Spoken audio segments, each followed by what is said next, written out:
Howdy folks, and welcome to day 5 of the Honda Accord SM4's epic mega Thailand drive.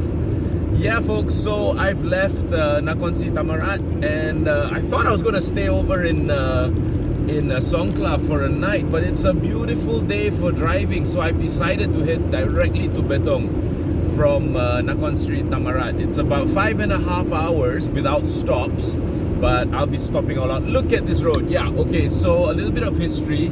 This is the back way from Songkhla or wherever you are in Thailand. This is the back way to get to Betong.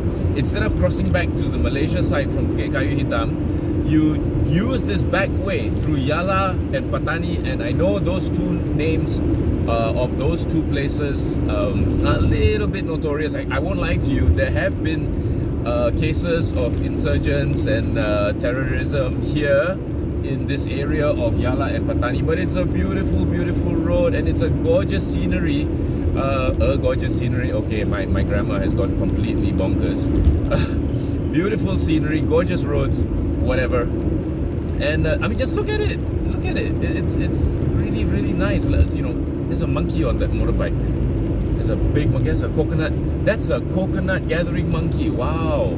Hey, that's forced labor, man. But you know, he gets paid with food. So, you know what they say? Pay peanuts, get monkeys. Okay. This is the problem with solo drives. Yeah, you entertain yourself. You tell yourself jokes. I told myself a joke just now. I laughed like crazy. Then I told another one, but I've heard that one before, so I didn't laugh. Anyway, so yeah, I've left. I went through Patani. I am now in the Yala area. So if you read up a little bit of history, I don't want to get into politics, yeah, but basically the BRN are trying to get back into power and then to overthrow the ruling coalition. That's just the gist of it, yeah. That's a big major gist of it. There's a lot more that goes into it. Read up a little bit. So there have been cases of roadside bombings and PTT stations that got bombed on Christmas last year.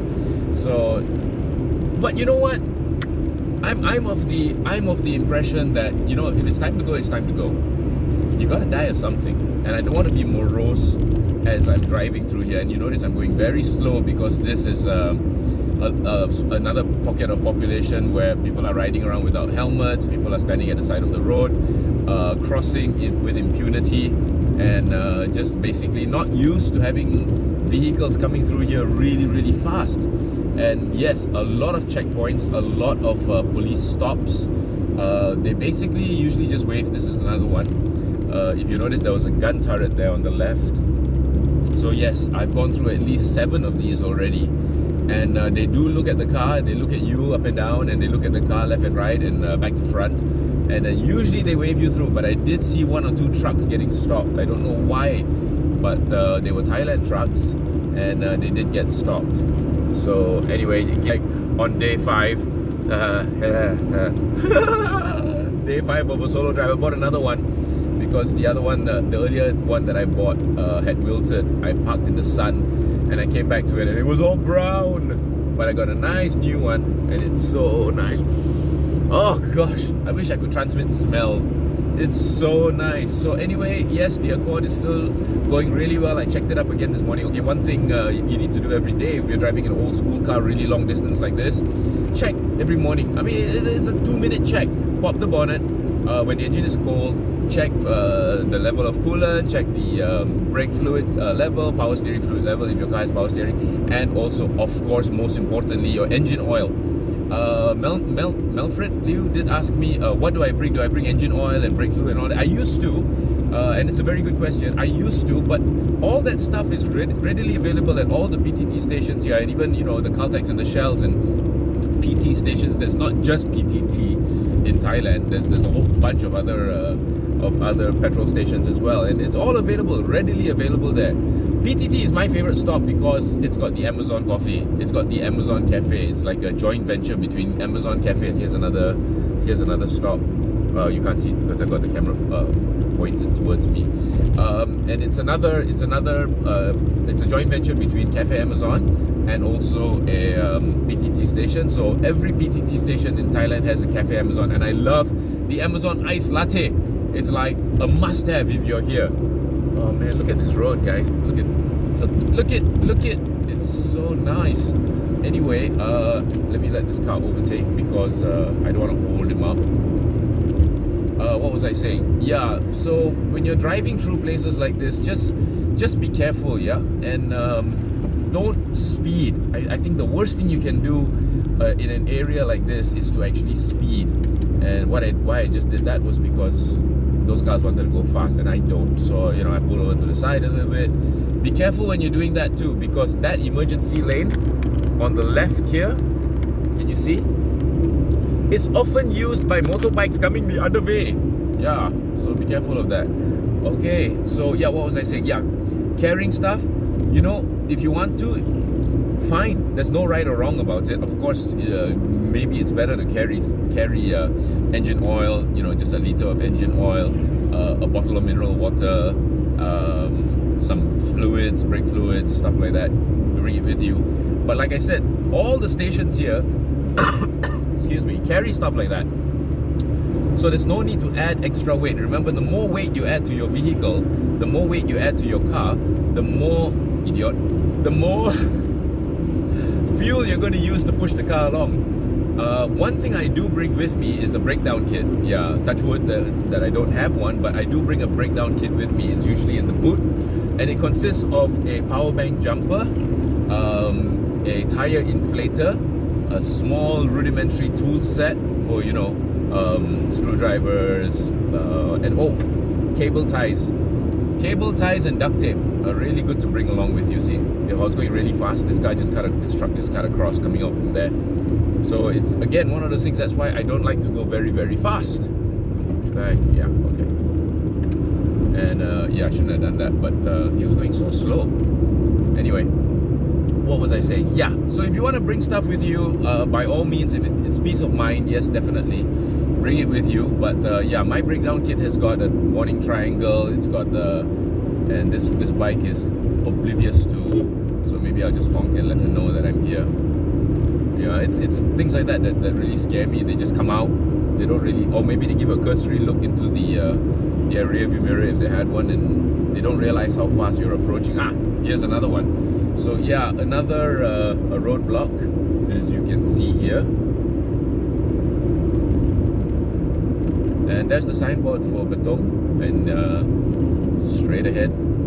So what I normally do is when I go through roadblocks like this, I put on my hazard lights and then turn them off again afterwards. But so yeah, here's another built-up area, and yes, these areas have been in the news. I think those are Malaysian bikers. Cool. Heading towards Banglang Dam now, and about an hour outside Betong. So yeah, see, another one.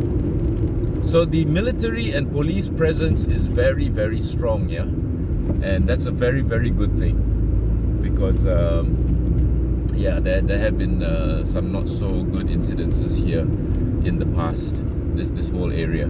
So it's up to you if you want to drive through here. The roads are really nice, and again, yes, toll free. All the roads here are toll free. The only time I've ever encountered toll was on the elevated highways in Bangkok. Apart from that, it's just been toll free, and the road surface is so nice.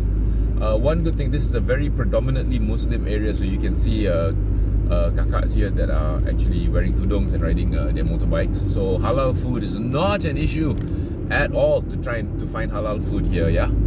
Not an issue whatsoever. Nice. So whether you know what, stop if you feel like it, keep going if you feel like it, doesn't really matter. It's entirely up to you. That's the best thing about a road trip. Do as you please. Just remember to obey the traffic laws and respect the locals. Yeah, they live here. This is their place. See, another PTT with a 7-Eleven and Cafe Amazon on my right. Yeah, so I could actually make a U-turn, which is just 150 meters up, and go visit there if I wanted to. But I'm enjoying this drive so much, I don't feel like stopping, so I'm just gonna keep going. Right, so there's me face again. Sure, sick of seeing me by now, and that's it for now, and until the next one.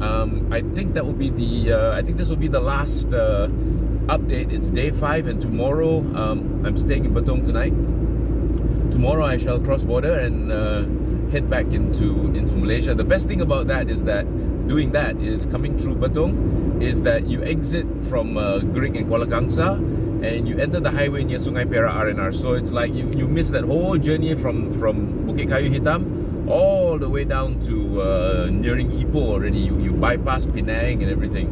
And that's the nicest thing about exiting after a long Thailand drive, about exiting at Bengkalan Hulu or Betong. Yeah, that's why I like to do that. Like half the journey back home is already done. And it's lovely B roads from Bengkalan Hulu, which is the border town of Betong, all the way to the Plus Highway, where you exit at Kuala Kangsar. Beautiful roads, beautiful B roads. So, yeah. Anyway, so thank you for joining me. Thank you for joining me on this journey, this epic 5-day journey for the Honda Accord into Thailand, northern Thailand. Well, actually, not just north. I went north, then I cut across to the west, and then I cut back again to the east, and now I'm heading back down again. The mileage has clocked definitely more than 2,000 already. And here, can you see that signboard? I'll go a bit slow so you can see that signboard. Welcome to Yala, Southern Thailand Beauty Border Town. It really is quite beautiful. It really is quite beautiful, this area. And I really like driving through here. I mean, look at the hills surrounding it. And I'm going to be cutting through those hills to get to Betong. So it's a really, really nice drive. Enjoy it. And try it one day. Like I said, very Muslim dominated area. Here, mosques everywhere. So for my Muslim viewers, finding halal food in this area, you'll be hard pressed to find non-halal food in this area. These MGs are looking really nice. Okay, I'm blabbering. Take care, you all. Thanks for watching. Thank you for joining me on this journey, and till the next drive, bye.